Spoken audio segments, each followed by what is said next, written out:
So what I'm saying is right now, we're living in a period of time where the only surviving institutions may be federal, state, and local.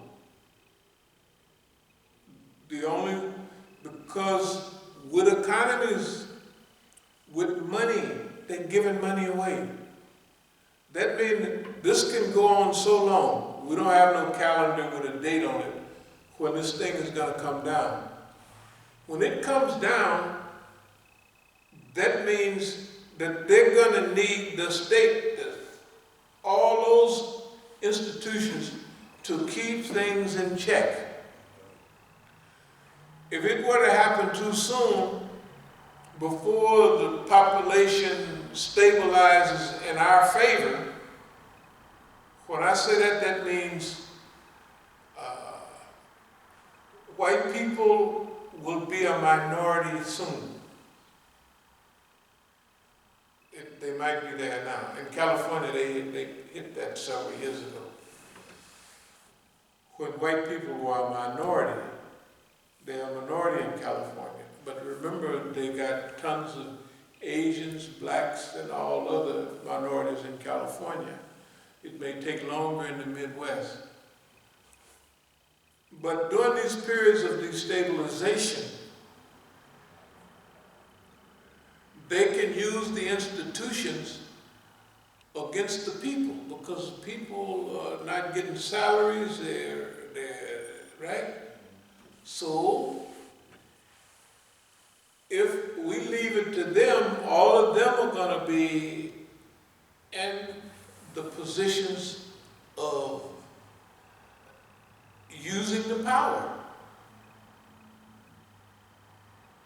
So we say, oh no, we owe it to our children, our wives, our families, everybody, our history, to put a freeze on that. I'm not saying forever for the next 200 years join the system, but I'm saying for the next 20 years, overload that boy. And it's set up for you. It's set up for us. It's set up for Negroes and others. I didn't even know you just raise your hand and they start giving you a salary for going to school. Go to school. Go to work right away, even if you got a little associate's, just a little bitty degree, right? That's fine. Study, what are you in? Management and all of that, you study that. If you study that at the university, that is the same kind of test they're going to give you, right? In the police department is the same kind that they're going to give you in your university test, basically, right? That type of thing, and then you become test-wise. So pretty soon, by the time you've got a master's degree, you're management material, leadership material, sergeant material, lieutenant material, captain material, and then eventually, imagine how many Negroes we have in management now. Half the time you see a police chief, now it's a Negro. Not half the time, but there's plenty of them. But they don't have no critical mass. What about critical mass? In 5 years, we start getting the numbers in there. We don't have to start getting, we already got the numbers, but I'm talking about big numbers. And I'm talking about every institution that exerts power over the people. Every institution. That means no haphazardry for black people. Either you're going to get in there doing it, or you're going to teach it to other people. You know what I mean? As teachers and what have you. No matter where you get in there, have to do a little teacher's aid, don't make no difference, but you evolve. You see what I mean? So what I'm saying is, what we're pushing right now, just like Booker T. Washington he taught, you know, up from slavery and all that, he taught a certain type of attitude and reality that, okay, we don't want to become brainy, we want to become workers, right? And everybody was mad at him. No, no problem. Bricklayers, how much money do bricklayers make? Good God Almighty. Bricklayers, we want home builders, right? Plumbers. The talented tent Negro said, absolutely not. We're not going to clean any sewers. We're not going to do that. That's not smart. And I told one of the brothers here, I said, actually, every group that ever come here, that's the way they start. Look at everybody, who fixes, who's painting everything, who's doing all that around here. But they driving new trucks and everything. It wasn't driving 20 years ago. When I got here, they was pushing their car to get it started just like we used to do a long time ago. Or 30 years ago. They were not like now. Now they moving in everywhere, right? Because they started at a certain level. Then they took that over. They took that over. Okay, we have to reformulate that policy because they are like us in many ways. They, even the Asians, now we're in a certain boat that we like it in that boat because they got us lumped in there with everybody, right? Spanish speakers, right? Asians didn't want to be in that room. They did that. Now and then they said that they were not dumb, but Asians, well, Pacific Island, there's different levels of Asians, excuse me. Koreans, Chinese used to study so hard at Berkeley, they said you're not a minority anymore. Talking about 25, 30 years ago, Chinese, they stopped being a minority because they were so smart. Not they were smart, that's all they did. They didn't play, have a good time, all they did was study. And they made white people look dumb. You know, they made them look dumb. Duh, dummy. Then I remember in the 6th grade in 1956, Barbara Cohn, she won the spelling bee in 1956. And she was in my classroom, you know, Barbara Cohn. She's a lawyer now, married a white man. And they had a store on the corner, and they bought up the whole corner. It was time they bought up the whole corner. I saw, George died years and years ago. But Miss Cohn was in a laundromat. They done bought from here all the way up to here. It used to be my record store. She's in there. Folding clothes. So I went in and talked to her. I said, you ought to take a vacation, go back to China and have a good time. But what's the sister you said? Why are you here working? Well, I do that. I say, you know, time is moving on, so go have a good time. Lo and behold, she did. She went on, because they were like, they wasn't distant Chinese like, we were all right there in the neighborhood, you know. And so the point is that there's a time, a historical period, when history assists you in doing what you want to do if you make the right decision, right? Like sailboats. If you set the sail correctly, right? You're using the wind to help take you where you want, right? The wind is blowing on your back, you got it made. If it's blowing against you, you got a little work to do. You can get there, but it's going to take, what I'm saying is this, we live in a historical period. Nobody's used in this period.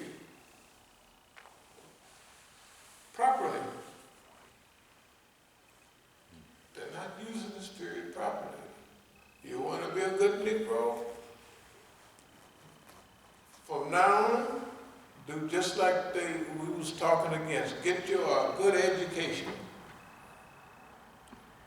and use all the benefits, right? They're going to give you, but you have to have a certain consciousness with it. Thus, the difference between this period. And it's not only us recommending this for Negroes, we're recommending this to white people, right? That their plan has not been moving correctly, right? They can't save the whales or get a PhD in whaleology, right? And then get on everything that have money going to whales, you get on that committee, right? And then you get organized enough and you, instead of going and burning the boats, you know, which you burn a big boat, they're just going to fix it back up, right? And put you in jail. So you can't burn with one boat every 5 years because you're going to do the rest of the time in jail, right? No. Instead of doing that, join up. Just imagine now that if we have, let's call a critical mass 25%. If we got 25% of the government is good people that came there for a purpose. They came there for a purpose. 25% of the police are not going to shoot any black people. And when they get critical mass, they may almost stop the rest of black people.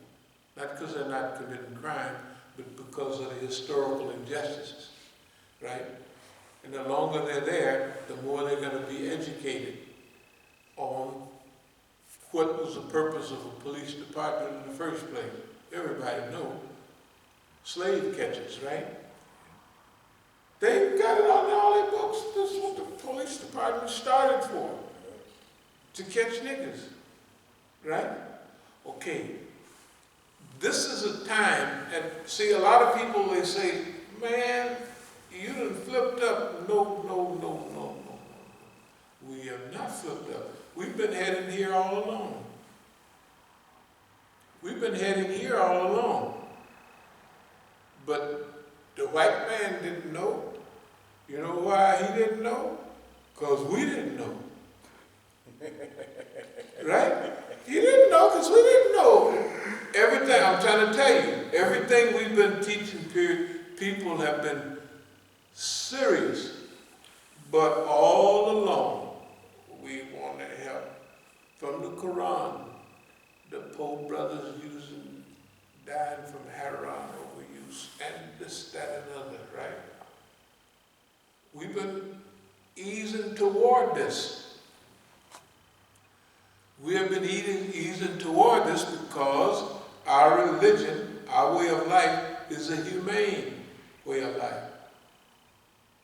And you start remembering and seeing everybody's situation where eventually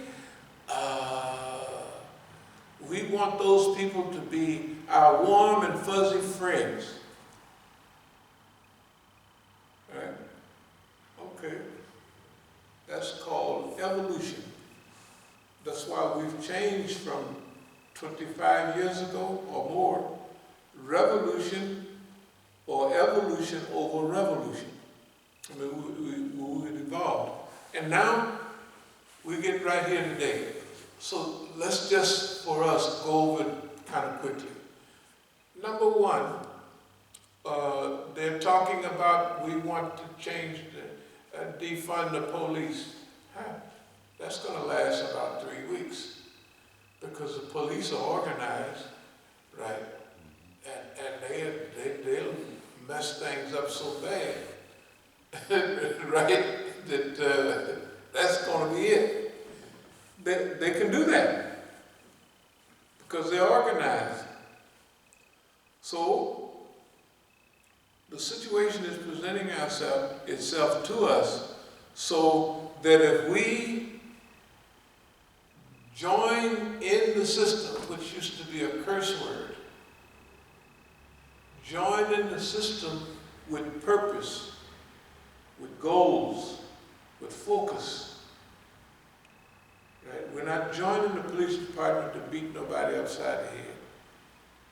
But if we don't join, if we don't get ourselves together, the system is going to use that, its own system against us, like it's doing already, right? The police department. You can mess with them for 2 or 3 weeks, but after a while they're going to be right back on. You can kill all the little children in time, but pretty soon they're going to be right back to keep your guns, right? Yeah, I believe the police is the one, the government is the one killing all the people. Putting something in their water and making them do it. This is my belief. I've always believed that. I've always believed that this is an organized campaign. And everything that they use, that's one guy who used to come on TV all the time, and they gave him a case not too long ago. That fool,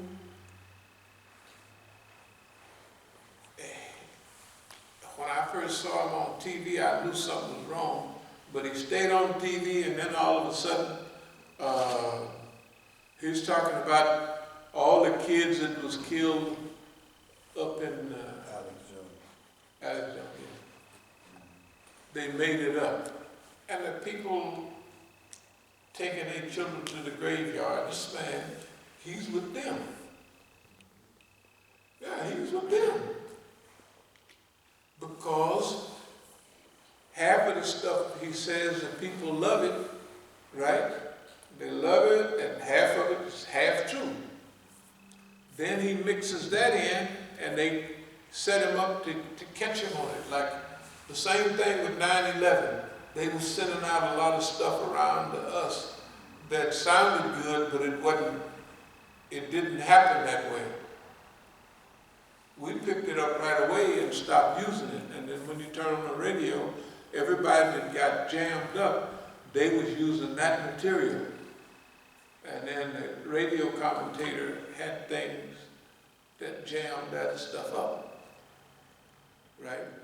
So it's okay over time. I'm saying is that we learn all this stuff over time.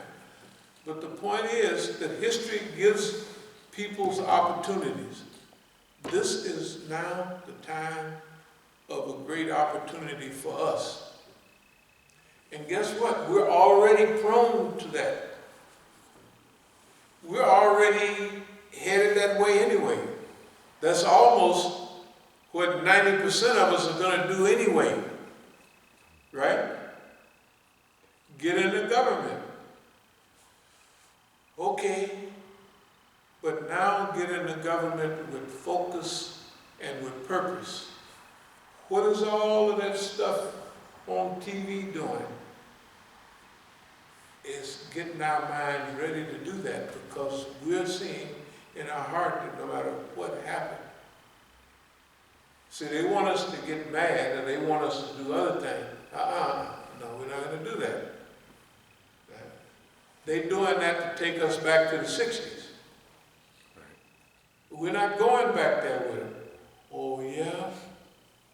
Because we've already tried to work within the system and it didn't work. No, you didn't work hard enough with consciousness. Work in the system. I'm not saying take over the system. But after you get so well saturated in the system, there's nothing, can nobody do anything, because there you are. You see what I mean? There you are. And so, okay, well, I'll speed up a little bit. That's where we'll be on this subject for months. Because this is the system, and this is the thing that is good for us to do right now. And when we start getting around, we're going to want all the questions we could get. There's an old saying about all roads leads to Rome. That's what Rome does, the empire, the Roman Empire, right? So definitely the way the world was structured, all routes and everything led to the capital. In the last 10 years, if you would remember Washington, D.C.